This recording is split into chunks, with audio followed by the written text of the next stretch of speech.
of you. This is 11th class biology, chapter 4, Animal Kingdom, and this is lecture number 3. Today we will discuss about the phylums Platyhelminthes, Aschelminthes and Annelida. So let's start with the Platyhelminthes. About the habit of Platyhelminthes, these are parasites, means these live on the body of host or inside the body of host. Okay, these live as parasites. Some are free living also, so mostly are parasite, and some are free living also, means they have their independent existence. Mainly aquatic, these are mostly found in water. What about the digestive system of Platyhelminthes? So branched alimentary canal with mouth. So alimentary canal is branched in Platyhelminthes and mouth is present. Okay, so incomplete digestive system is present here because only one opening is present here, only mouth is present, anus is absent. That's why we can say that alimentary canal is not complete. Okay, so digestive system is incomplete digestive system. In parasites, alimentary canal absent. Okay, so this is found, this alimentary canal with mouth is found in free forms of Platyhelminthes. In parasite forms, this incomplete alimentary canal is also absent. Respiratory system is absent in Platyhelminthes and circulatory system is also absent. Excretory system, protonephridia with flame cells. Okay, so function of excretion in Platyhelminthes is performed by flame cells, and a group of flame cells make a larger unit, protonephridia. Okay, so like in us, kidney is present for the excretion. Likewise in Platyhelminthes, these flame cells are present for the excretion purpose, which make protonephridia. Okay, flame cells can also be called solenocytes. These are ammonotelic.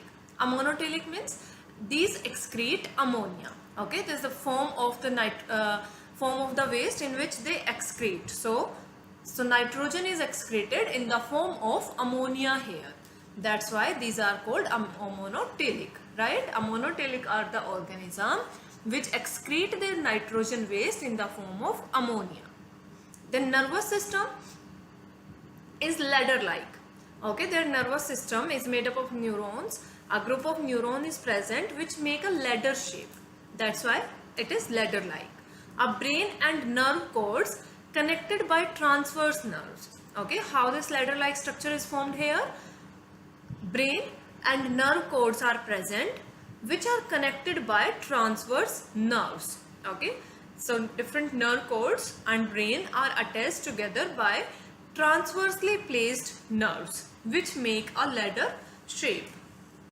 Reproductive system of Platyhelminthes. So in Platyhelminthes, asexual reproduction as well as sexual reproduction takes place. Okay, so ARP means asexual reproduction occur by fragmentation and regeneration. So regeneration can occur in these animals, and also their reproduction takes place by fragmentation, means body fragment give rise to a new animal, right? Most are hermaphrodite, means both the male and female sex organs are present in the same animal.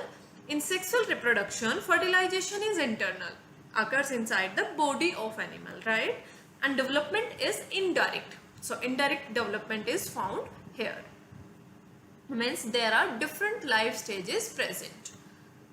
Other features are unsegmented flat leaf-like body. Okay, so their body is leaf-like, and unsegmented. Unsegmented means segmentation is not present here. A body doesn't have repeated segments. So unsegmented body is present here except in tapeworm. So tapeworm is an example in Platyhelminthes in which segmented body is found, right? The first group showing the cephalization, Platyhelminthes, is the first phylum in which cephalization occurs. Cephalization means where the nervous system is located in the head, means there is formation of head, and all the you can say the nervous, all the nerves and the nervous system are concentrated in the head region, right? So that is called cephalization. So Platyhelminthes is the first phylum in which this is found, in which this head is formed with the nerves and the other parts of the nervous system. Okay, these are examples of Platyhelminthes. This one is planaria. Here you can see in the diagram, these are eyes of the planaria. This is pharynx, okay, part of its you can say which help in respiration. This is mouth and anus, okay, a single opening for mouth and anus, right? Now this one is liver fluke, another Platyhelminthes, and this part of this liver fluke is acetabulum. Acetabulum is a large you can say socket like structure which is a large form of sucker, you can say sucker, which help in attachment of it with its host, okay, and helps in sucking the body fluids, right? So this is acetabulum. This form is tapeworm. This is also called Taenia solium, okay, and here you can see sucker of this Taenia solium is present here. So suckers are found in parasitic forms of Platyhelminthes because these suckers help these Platyhelminthes to suck the body fluids, okay, to from the host. You need to make all these diagrams in your notebook. Next phylum is Aschelminthes. These are characteristic features of Aschelminthes. First is about their habit. So these animals are free living or parasitic, means these can be found independently or these can be found as parasites on the host body. Now about their digestive system. So they have a tubular alimentary canal with mouth, pharynx, intestine and anus, okay, so all these parts are present in their alimentary canal, mouth, pharynx, intestine and anus. So here you can see both the opening, mouth and anus, two openings are present here in the alimentary canal. That's why we can say digestive system is complete here, okay. And mouth may possess teeth, so their mouth can also possess teeth here. Respiratory system is absent and also circulatory system is absent. And their excretory system is made up of H-shaped rennet cells. Okay, so function of excretion is performed by rennet cells here. So these are different from the flame cells. Okay, function of excretion in Platyhelminthes is performed by flame cells, and here it is performed by rennet cells. Then these animals are also amonotelic. Amonotelic means they excrete their nitrogenous waste in the form of ammonia. Now what about their nervous system? Their nervous system consists of circumpharyngeal ring with dorsal and ventral nerves. First of all, circumpharyngeal ring. Circumpharyngeal ring means arrangement of nerve ganglia around the pharynx. Okay, when nerve ganglia make an arrangement, means when these nerve ganglia surround the pharynx, that arrangement is called circumpharyngeal ring. So here nerves are present around the pharynx with dorsal and ventral nerves. So both type of nerves are present here. Dorsal nerves consist of sensory type of nerves, okay, and ventral nerves consist of motor nerves, right? So both the sensory nerves and the motor nerves are present here. I hope you know the difference between sensory nerves and motor nerves. The sensory nerves take a signal and take that signal to the brain, and then motor nerves bring that processed signal, okay, means the brain will process that signal, and that process signal will come back to the effector organ by the motor nerves, right? So both these type of nerves are present here in the SK helminthes. Then the reproductive system. SK helminthes shows sexual reproduction. SRP, sexual reproduction, they show. Fertilization is internal in these animals and development is direct. Means there are no different life stages. That's why we can say development is direct. Now these are some other features of platyhelminthes. First is syncytial epidermis. Syncytial word means the cell having multiple nucleus. Okay, multiple nucleus. So multiple nucleate condition is called syncytial condition. So here syncytial epidermis means in the epidermis the cells which are present have multinucleate condition, or you can say multiple nucleus are present in one cell of the epidermis, right? Now they have thick cuticle. Cuticle means the outermost layer, or you can say outermost skin layer, that is made up of dead cells, right? So cuticle is thick in these SK helminthes, and also sexual dimorphism is found here. Sexual dimorphism means the sexes are different morphologically, and these structure of the male and female animals will be different. So that is called sexual dimorphism. Okay, means morphologically. Morphism means morphological. Di means two. So morphologically sexes are different, means male and females are different in their morphology. Here you can see these two, these are morphologically different. Okay, so this is showing sexual dimorphism. These are SK helminthes, and this is one example of SK helminthes, that is Ascaris. Okay, so these are examples of SK helminthes. This first example is Ascaris, and this is the diagram for Ascaris. This one is male Ascaris and this is female Ascaris. Okay, you can see the difference between their morphology.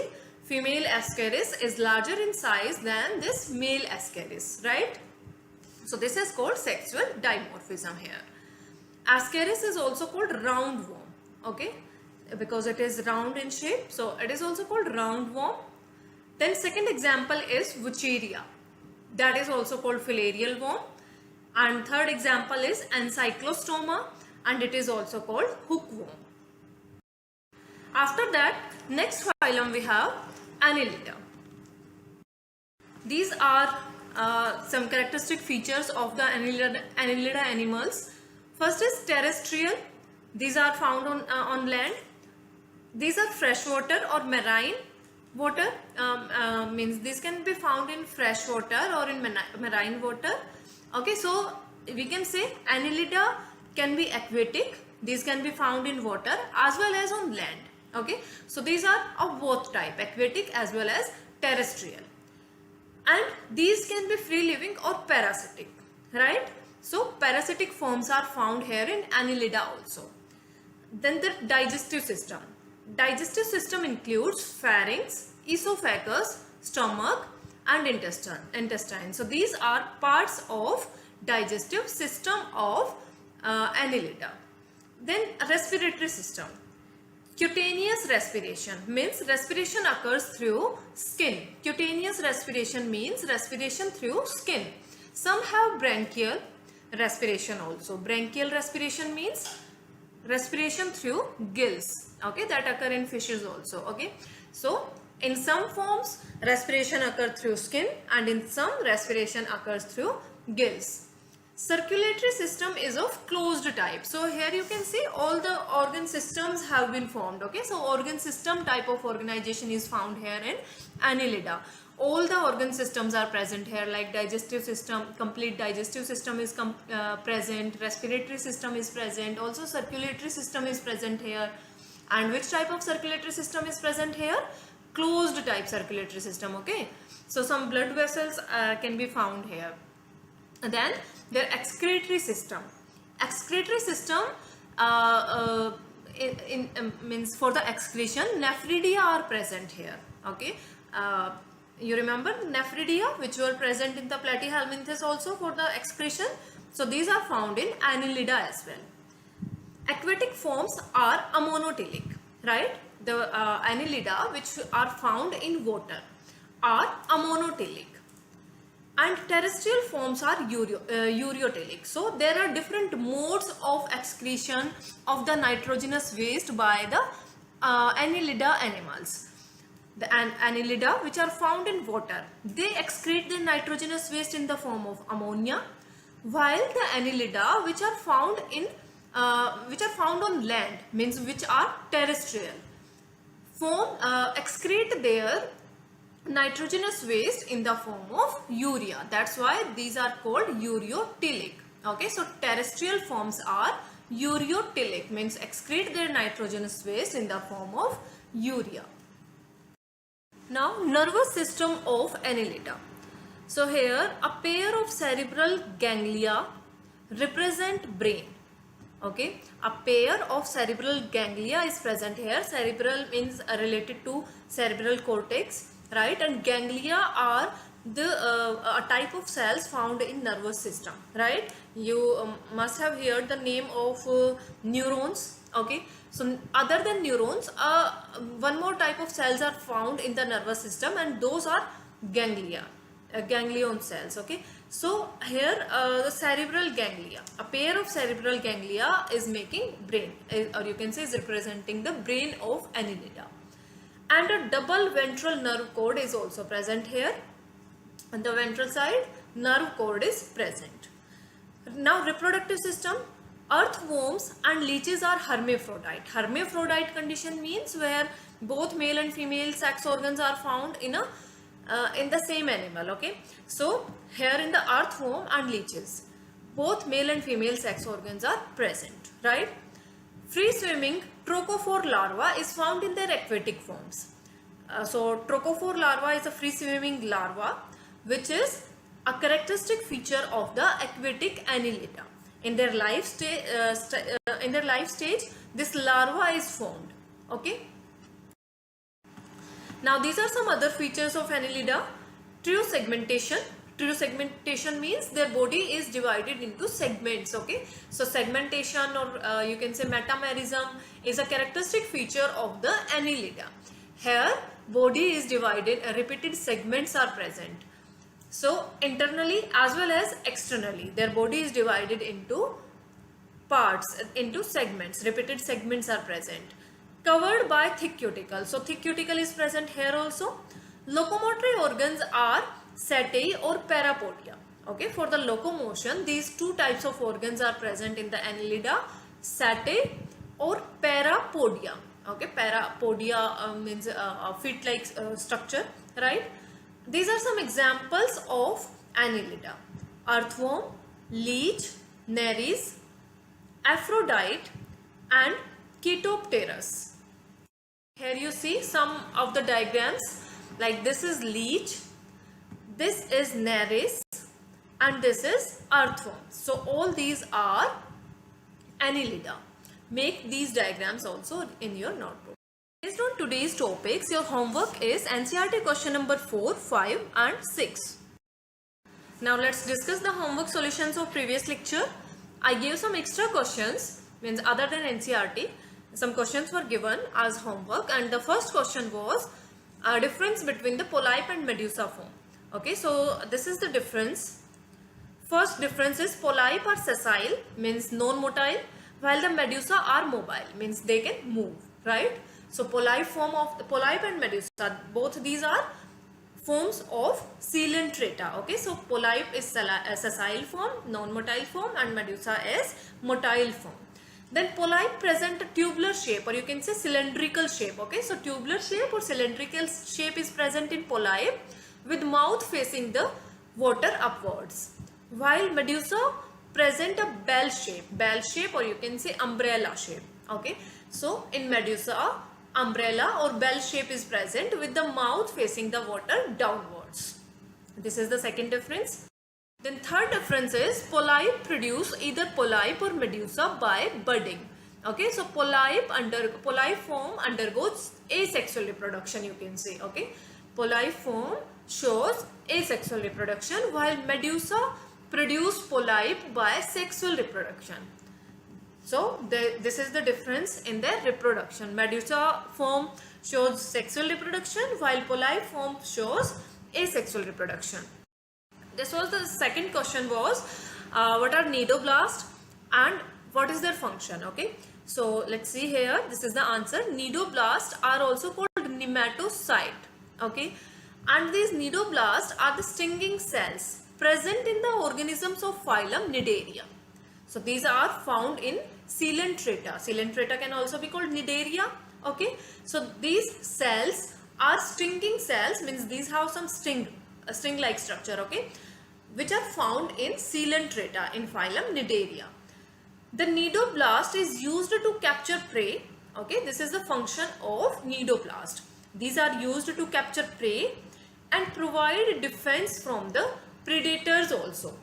And you know how? Because the poison is released whenever they come in contact with, in any predator or any other enemy. They just release that poison and cause the you can say paralyze that enemy or the predator, right?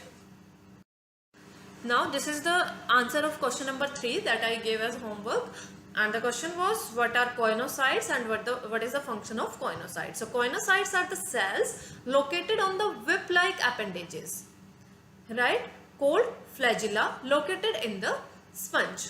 So these are cells, and these are flagellated cells, you can say, found in the sponge.